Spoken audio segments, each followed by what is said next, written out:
변호사님이 요것만 정리해 주시고 두 분은 보내드리겠습니다. 네. 뭐냐?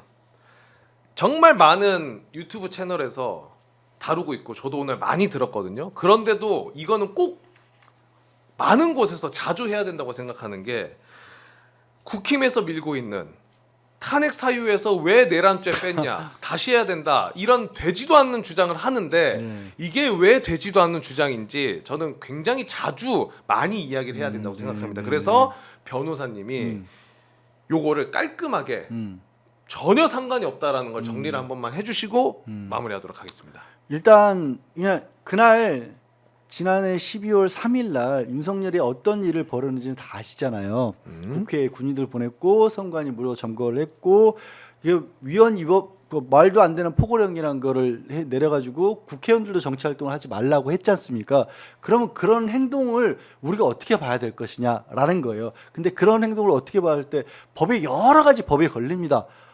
그리고 국무회의 심의도 제대로 안 거친 것으로 지금 보이잖아요. 맞아요. 그럼 이것도 지금 계엄을 하는 데 있어서 절차도 어겼기 때문에 그리고 포고령도 헌법에 보면 이 계엄을 선포할 때는 반드시 대통령이 국회에 통보해 주도록 하고 있어요. 그래서 국회 승인을 받았는데 거꾸로 국회를 아예 막으려고 했어요. 통보도 안 하고 예. 막아버리려고 자, 했죠. 이런 모든 행동들이 그럼 이걸 뭘로 이거 단죄를 할 것이냐라고 왔었을 때 헌법재판소의 탄핵 절차는 뭐냐면 글자 그대로 대통령 자리에서 쫓아내는 겁니다.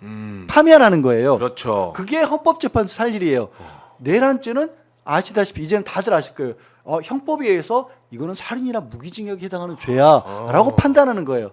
근데 헌법재판소에서 보니까 야 탄핵하는 데 있어서 내란죄로 처벌할지 말지까지 우리가 할 건 아니야. 그건 나중에 형사재판에서 하면 돼라고 한 거예요. 그래서 그날 계엄행위가 내란죄인지 아닌지는 우리가 따지지 않고 그날 무슨 일이 있었는지 그게 헌법이 위반되는지만 보겠다. 오케이 깔끔하다. 딱 하나 더 예를 들자면 이거예요. 요즘 이제 연말 연시잖아요.